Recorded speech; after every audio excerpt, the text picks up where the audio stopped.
Hello guys, magandang umaga. Ito na naman si Inday. Labas na naman, pupunta tindahan.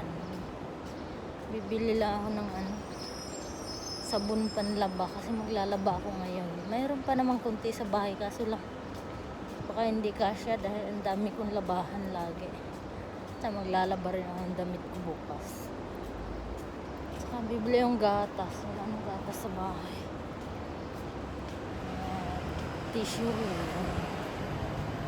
Hindi ako bibili ng iluto ngayon at ang dami pa yung isda na inubin ko kahapon. Yung sipon. Ubusin na muna yung mga tirang pagkain bago magluto ng bago. Ito, may mga nag-message at tumatawag sa akin kasi nga nag-apply ako online. Karamihan sa kanila, yung iba ayaw mag-provide ng visa.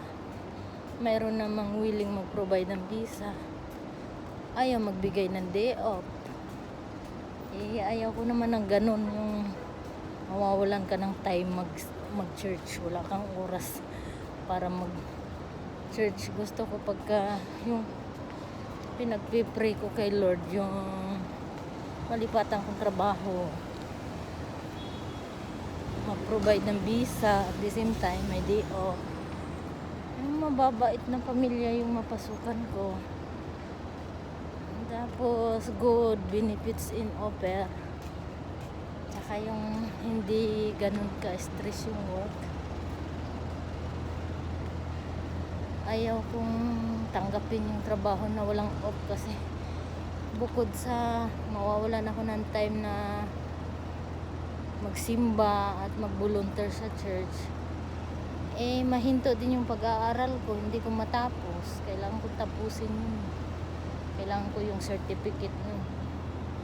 Kasi bala ko mag-apply sa home care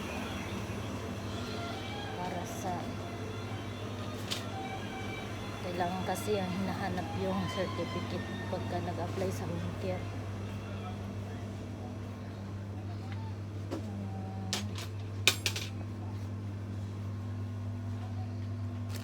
Sana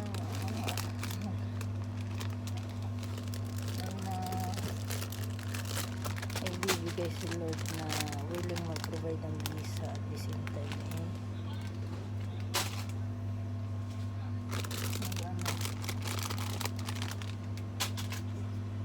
may day off para maipagpatuloy din pag-aaral, pag-volunteer sa church, magsimba, pati ng CG.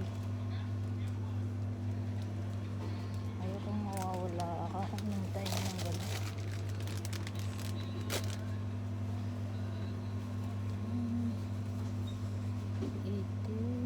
Kailangan ko ng tinapay ko. Kunti lang yung tinapay sa bahay. Itim ba ito? Parang sa gulay. Ano ito? Ito. Spard na ito. Gulay. June pa lang ngayon pala. 6. Baba ko na to guys kasi ang hirap ng upload pag sobrang haba. Bye muna.